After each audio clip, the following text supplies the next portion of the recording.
Vre sapleshtar numa ye, numa ye, numa ye, ki putau shidra kostiadinte, miaminteskte o kitaye. Hello everyone, Darth Vegan here, and today is another day at the Labour Party conference here in Brighton, and I'm just about to head down to this place called Prism, which was the same place as Prism, not Prison. Thought I'd make that clear. And it was the same place that Dawn Butler had her party the night before last, so yeah, oh my god, it's windy!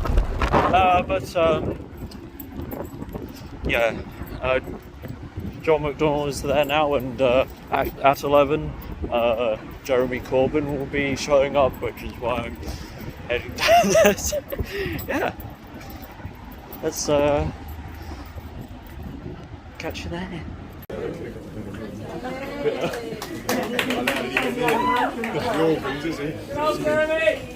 he is. And the other way, Jen.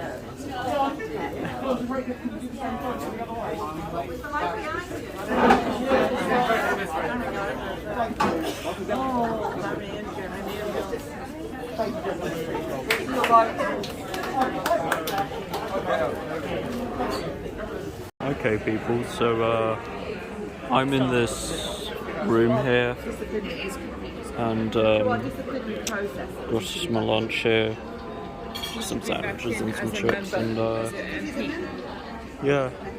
so basically the other place,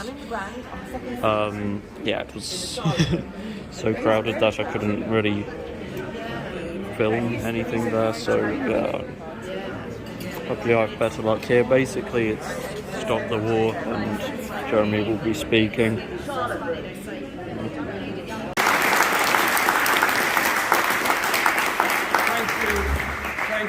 Thank you very much, friends. Thank you for your warmth, your friendship and your solidarity, not just today, but over many, many years, when campaigning for peace and justice hasn't always been easy and has not always attracted much support from the mainstream media, who some have turned it into something else. It's our solidarity of doing stuff together that makes us strong, makes us optimistic, makes us hopeful, and will bring about a better world as a result of it. I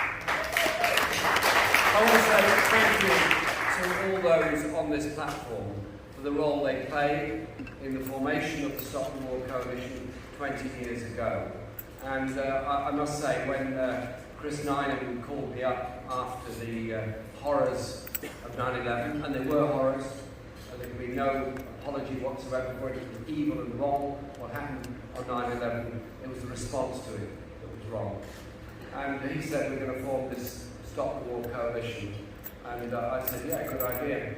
Which room are we going to meet in? And he said, they put to a room at Conway Hall. I said, great. I said, I hope it's the Brockway room, because that would be appropriate to remember Fenner Brockway. He said, yep. And then he ran back the next day and said, we've got the main hall. I said, oh, steady on, Chris. Get ahead of yourself, there won't be enough people there. Then he ran back the next day and said, we've moved to a friend's house. I said, you're crazy, there'll be nobody there. And anyway, I cycled down to a friend's house on the appointed day and the appointed hour from my advice bureau. And you couldn't get in. There were thousands and thousands of people there who were looking for answers that didn't involve us bombing and going to war, but looked to a peaceful future. And that was the foundation of the Stop the War Coalition. Of F-35 jets from the US Marine Corps. Among her escorts will be an American destroyer, showing how the British and American armed forces can operate hand in glove or plane on flight deck anywhere in the world. That's frightening. A new Cold War poses a threat to peace. We know how Cold Wars can become hot wars and proxy wars, and of course it will mean the devastation of our public finances in relation to money which could be much better spent on people here who've faced the brunt not only 10 years of austerity, 40 years of the domination of neoliberalism And John's completely right to say that these politicians who go around pontificating about what should happen in other countries should actually put our own house in order first. We need to hear the media talking more about the fact that Julian Assange is in prison. We need to hear the media talking more about that, when instead they lecture other countries on freedom of speech. But and valued and respected for who they are, then it makes such a tremendous difference. So I want to thank my community across Manchester for that as well. And in an interview with The Times on Saturday, I talked about how I never felt loved as a child and how I'd been cared for and felt that some of the neglect that I suffered as a child, but the LGBT community loved and cared for me. And I mean that it meant such a tremendous amount to me as a young person, and it means a lot to me now, and that's why I'm so passionate about the issues that and the challenges that we face together. I've always been your ally, and I always will be your ally. When your loved one is coming towards the end of life and there's nothing you can do. To me, that probably has been the most painful idea, that where I could not even hold my mother's hand. And then in the second wave, I also lost my mother-in-law and father-in-law 2 days apart. So you're preparing for a funeral for one, and then you have to then move on and then deal with the second one as well. And then if you add into it the whole need as humans, how we come together and support one another at a time, when you're feeling this great loss, that I think has also not helped. And then I personally also had COVID-19, and if I'm honest with you again on this point, it didn't bother me too much. But what really hit me was suddenly when family members started dying, and then you have WhatsApp message routinely almost twice, 3 times in a week, so-and-so's died, so-and-so's died. That's what hit me again, realizing that how many people we are losing. When you have the lockdown, you really sometimes don't sort of get that whole connection. But those messages, when they were coming in, I came to a situation where I was scared even to open the WhatsApp message. What is the next I'm going to come across? So I think all that... Different sources of energy are paid for. So many people, myself included, are thinking, well, if I'm paying for green energy, and that's from the wind and solar, as Tender says, free source of obtaining it, how come that my bills aren't cheaper? Yeah. Why do they have to rise? Because gas is blowing. Okay, so that's good. That's a good point. Thank you. Yeah. Okay. So let's take another question. Let's go back here then. Yeah, thanks a lot. Very, very interesting conversation. You just have a name organisation my name is question. Mick Mackett here from the France Inclusion Centre. Really interesting contributions, but the subject of the event is who pays what. I'm really, really interested to hear what your thoughts on who should pay what, because ultimately there's only 3 sources of funding for the transformation, plus it should when paying for the legacy cost of actually making the energy system resilient. So there's 2 big costs to be factored into all this. But we can either pay for this out of bills or taxes. The state can raise the money for long-term funding, or else private capital can come into the market. So what framework would you use for actually deciding on the allocation of funding? And linked to that question, there's a real move on in the city of London. Can I just leave you one question? Yeah, but this is linked to the ballot who pays. There's a real move on in the City of London to actually attract private capital into funding the green transformation. That will cost us significantly more than the state funding the transformation. And if we use more expensive forms of capital to fund the transformation, that leads to higher bills for ordinary citizens. It is incontrovertible that the state is a more effective way of funding the long-term transformation. Okay.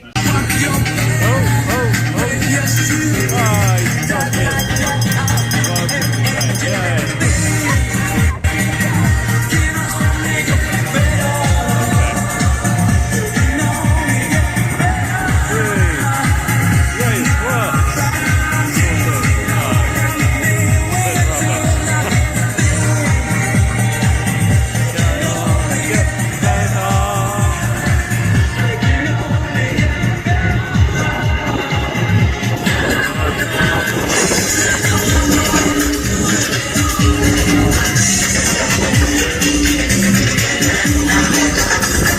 Okay, people, so I'm sitting here in Lyon with a steak wrap and some cheese bites with a pot of aioli. And by the way, they are vegan. Just confuses me as to why this place is so cow-averse.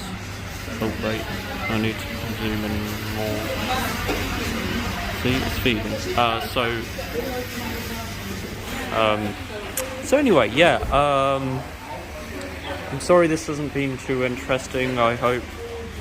But I hope you enjoyed the stuff with Jeremy, I guess. And,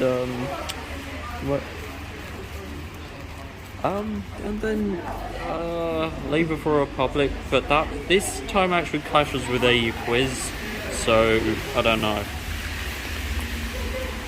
I'll see. You'll see.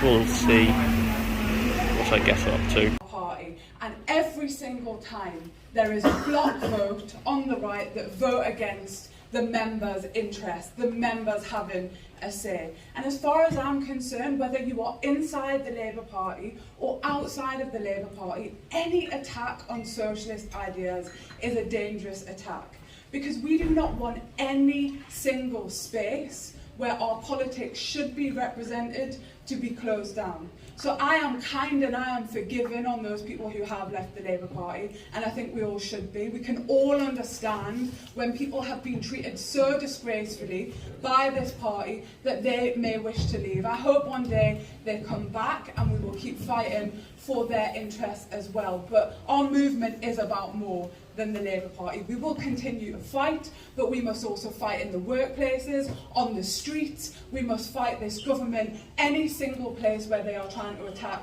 our ideas.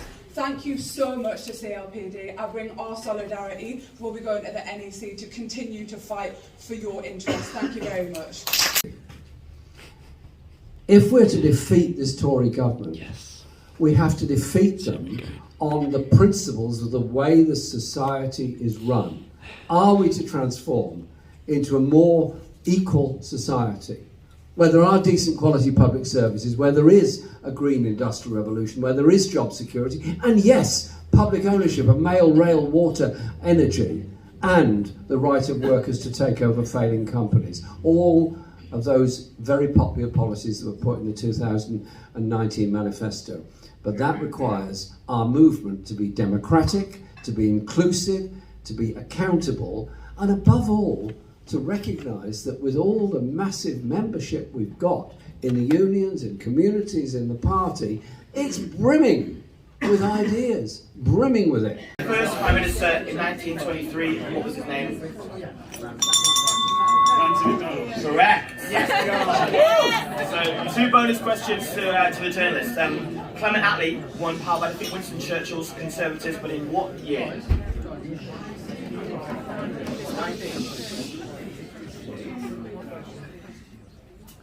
You have to push him.